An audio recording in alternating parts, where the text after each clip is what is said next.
Dans cette vidéo, tu vas prendre un carnet, un stylo et tu vas écrire avant de regarder la vidéo qu'est-ce qui te vole ton énergie cette année. Le sommeil, l'alimentation, le stress, la surcharge mentale. Bienvenue dans notre salon privé. Alors, on a une petite routine entre nous. Dès que tu regardes la vidéo, tu penses à t'abonner, à liker si tu aimes la vidéo et à commenter. Regarde tous vos commentaires. En 2026, tu ne peux pas améliorer une vie que tu ne comprends pas. Dans cette vidéo, on ne va pas parler de glow up, de mindset. Vraiment, on va parler que ton année 2026 doit être égale à ton année de bien-être où tu vas te réhabituer à ton corps. J'ai construit un système pour observer ma vie, comme si j'étais en dehors de mon corps, que ce soit mon sommeil, mon énergie, mon alimentation. Pas pour devenir parfaite, mais pour devenir plus lucide. C'est vraiment mon système, mais je pense que tu devrais prendre conseil. Je vais te parler de ce que j'utilise, comment je m'organise. Donc si tu te sens fatigué, surchargé, que tu as l'impression que tes journées t'échappent, cette vidéo est pour toi. Le premier pilier de mon année wellness, c'est de comprendre. Je ne peux pas améliorer ce que je ne vois pas. Utiliser une montre Whoop, mais c'est vraiment à titre indicatif, tu as plein d'autres options. Elle est dite gratuite, mais tu as un abonnement, je crois, 30 € par mois. Ce bracelet, parce que ce n'est pas réellement une montre, tu n'as aucune indication. Je l'ai d'abord aimé parce qu'il était très sobre, donc je le porte vraiment tous les jours, je ne l'enlève jamais. Dessus, je regarde mon sommeil, ma récupération, mon effort et aussi les calories estimées. En ce moment, je suis dans une perte de poids. Je fais un déficit calorique, mais ça, on y reviendra dans la suite de la vidéo. Après, je te le dis tout de suite, ce n'est pas une vérité absolue. Je le prends vraiment avec des pincettes, mais c'est vraiment un indicateur, un signal pour moi. Je vais te parler de plein d'applications. Il n'y a aucune collaboration, il n'y a aucune sponsorisation. Je préfère le dire. Sache que le sommeil a un réel impact dans tout ce que tu fais. Mais quand je te dis tout, c'est vraiment tout. Dans ta manière de gérer ton stress. Le stress aussi peut bloquer ta perte de poids. Je ne sais pas si tu le savais. Le sommeil régule la faim, le stress, l'un d'autres moteurs. Il y a un podcast qui est intéressant. Je vous le noterai en bio, je n'ai plus le nom en tête. Parlons de l'alimentation. C'est vraiment mon deuxième pilier, c'est ce que j'ai pris au sérieux. Je disais tout à l'heure que j'étais en perte de poids, donc en déficit calorique modéré. Je tiens à préciser qu'il est modéré. Dans ça, j'ai réellement besoin de clarté. Alors, pour la clarté, j'utilise l'application Yazio. Je crois que ça se dit comme ça. C'est vraiment pour suivre ce que je mange. Je ne suis pas obsédée par l'application. Dès que je vais prendre mon plan en photo, ça va me dire les calories, chose que je vais comparer donc avec ma Whoop. Mais ça, j'ai vraiment pas envie que tu le prennes comme un acquis et de devenir une accro aux calories. L'application, c'est vraiment pas pour me punir. Je ne vais pas me dire le soir, ok, j'ai mangé tant de calories, je vais boire que de l'eau. Non, c'est vraiment juste un contrôle et une connaissance. Ce que j'aime bien dans l'application, c'est que vous avez plein de recettes sucrées ou salées pour les petits déjeuners, dîners, repas. Tu n'es pas vraiment en mode privation. Tu te dis non, je vais manger que de la soupe. Je préfère faire une prévention. Je suis allée voir une nutritionniste, donc ça ne sort pas de ma bouche. Je suis quand même allée voir une professionnelle. Et manger moins quand tu veux perdre du poids ne servira à rien. En fait, dans ton corps, tu vas créer un stress parce que ton corps ne sait plus du tout où prendre l'énergie. Ce stress-là va t'empêcher de perdre du poids. Le point crucial, c'est d'éviter les craquages. Je suis une très très grande passionnée des craquages.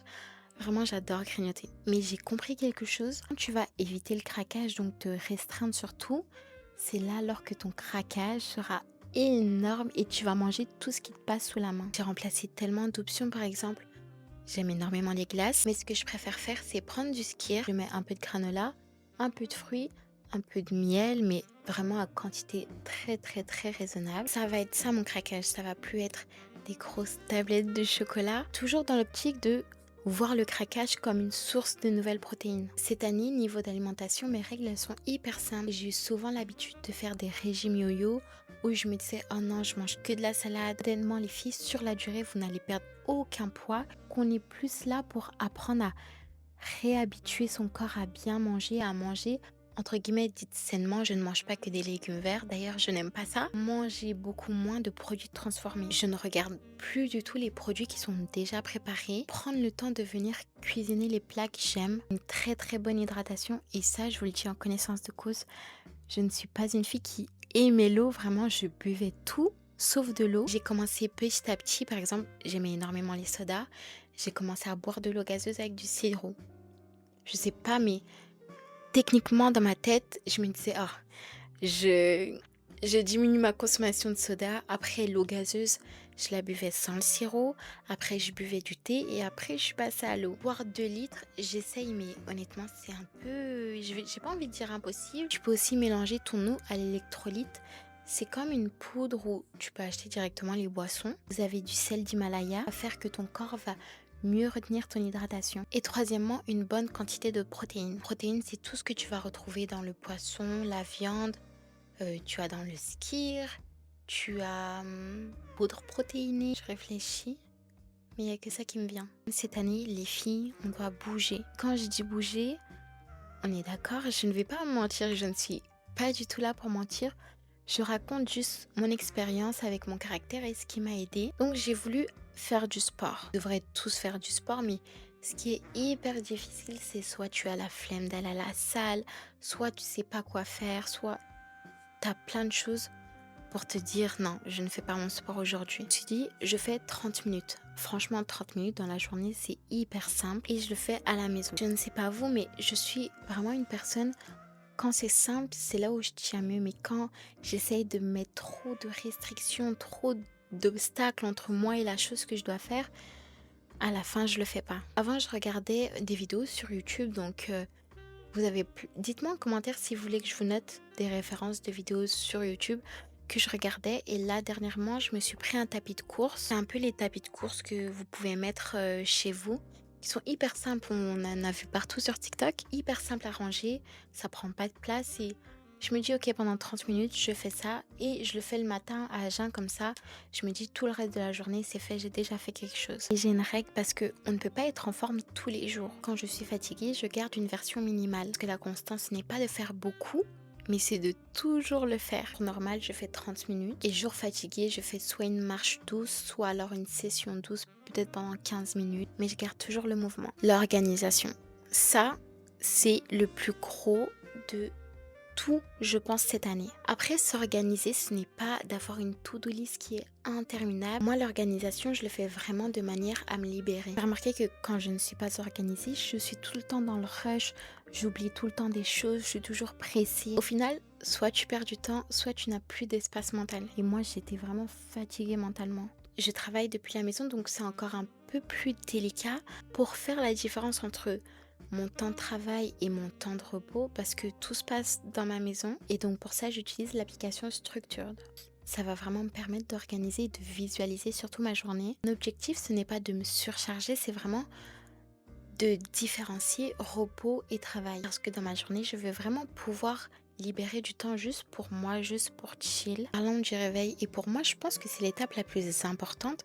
C'est ça qui désigne comment tu vas commencer ta journée. C'est pas qui a normalisé le fait de se réveiller avec des réveils affreux de iPhone. Ces réveils m'ont traumatisée. Je ne sais pas qui a dit qu'on devait se réveiller avec des bombardements. Mais je pense que si tu commences ta journée en panique, tu vas avoir toute la journée pour essayer de récupérer et ici c'est pas ça qu'on veut. Si tu commences ta journée avec douceur et intention, tu verras que ta journée se passera autrement. J'utilise l'application qui s'appelle Awake, qui est une application parce que j'ai énormément du mal à me lever le matin. J'adore être dans mon lit. Vraiment, quand vous me voyez comme ça, c'est pour ça que je voulais parler de ce sujet-là, parce que je suis une fille qui a la flemme. J'ai la flemme de tout. Donc, si je peux trouver des astuces qui me facilitent la vie, je vais le faire. Une application qui va s'activer donc à l'heure où tu décides et elle va s'activer avec une musique douce. Mais une musique qui te réveille quand même. Tu pourras seulement éteindre cette musique par un caractéristique que tu vas définir sur l'application. Soit tu vas devoir marcher, soit tu vas devoir résoudre un quiz mathématique, soit tu vas devoir allumer la lumière et tu as autre chose, je ne sais plus c'est quoi, mais c'est vraiment quelque chose qui me réveille en douceur et surtout je ne le mets pas sur mes tables de chevet. Je mets mon réveil souvent sur mon iPad et mon iPad je le mets sur mon bureau, comme ça je suis obligée de me lever et d'aller vers mon bureau. Parce que l'erreur fatale c'est vraiment, t'as ton téléphone, hop tu l'éteins et puis tu te rendors. Et aussi j'ai eu l'idée de cette petite lampe là, de la programmer à ce que à mon heure de réveil, elle s'allume doucement en lumière tamisée. Je sais aussi qu'il existe un réveil sur Amazon. Je crois qu'il est quand même à 300 €. J'ai envie de l'acheter, je vous promets, moi j'adore les gadgets. Mais si je l'achète, de toute façon, je vous ferai un retour sur ça. Mais j'ai trop envie de l'essayer. De toute façon, je vous dirai. Le matin, je veux éviter le scroll. je pense que c'est le scroll qui tue toute ma journée. Essayez pour voir une journée où quand tu te réveilles, tu scrolles et une journée tu te réveilles et tu te lèves de ton lit parce que j'ai l'impression que c'est comme si ça te donnait le ton à ton cerveau pour la journée. Donc dans mon protocole simple, je suis dans mon lit, mon réveil sonne, donc je suis obligée de me lever pour aller l'éteindre et je vais me rincer directement le visage. Si je suis dans une journée où je me sens beaucoup plus fatiguée, je fais absolument mon lit parce que comme ça je me dis ok, je ne peux pas me recoucher, mon lit est fait. Je passe en mode lecture sur mon bureau, je prends vraiment peut-être 15 minutes, 20 minutes à lire quelque chose et ça me réveille doucement sans me stimuler. Le soir, je protège mon sommeil. Je suis une très grande dormeuse. J'aime dormir. J'aime mon lit. J'aime tout ce qui touche au sommeil. Donc je veux un coucher hyper calme. Vraiment, ça c'est quelque chose que je néglige pas. C'est mon sommeil. Donc pas d'écran, lumière tamisée. Pas d'écran, j'entends télé, iPad, téléphone, tout. Si j'utilise la lumière, toujours une petite lumière tamisée. Ou si vous avez un peu plus difficile avec l'endormissement, vous pouvez mettre aussi des lumières rouges, pas très fortes, pas très agressives, mais le rouge aide à s'endormir. Avec un peu de magnésium, vous me remercierez plus tard. Et j'ai vraiment remplacé le scroll dans mon lit parce que c'est quelque chose qui me stimulait énormément. Par, vous savez, je crois que ça s'appelle des cozy colors. Donc je dessine, je prends vraiment mon temps, mon carnet, je dessine. Ou il y a des carnets où vous reproduisez une image en mettant des autocollants. Pas stimulant, très passionnant et ça prend du temps et ça te stimule assez pour te fatiguer mentalement et de vouloir dormir. Ou sinon tu as la lecture. Je fais aussi du journaling pour écrire 10 pages, juste pour visualiser ma journée. J'écris comme un mot, comme une intention, vraiment une phrase.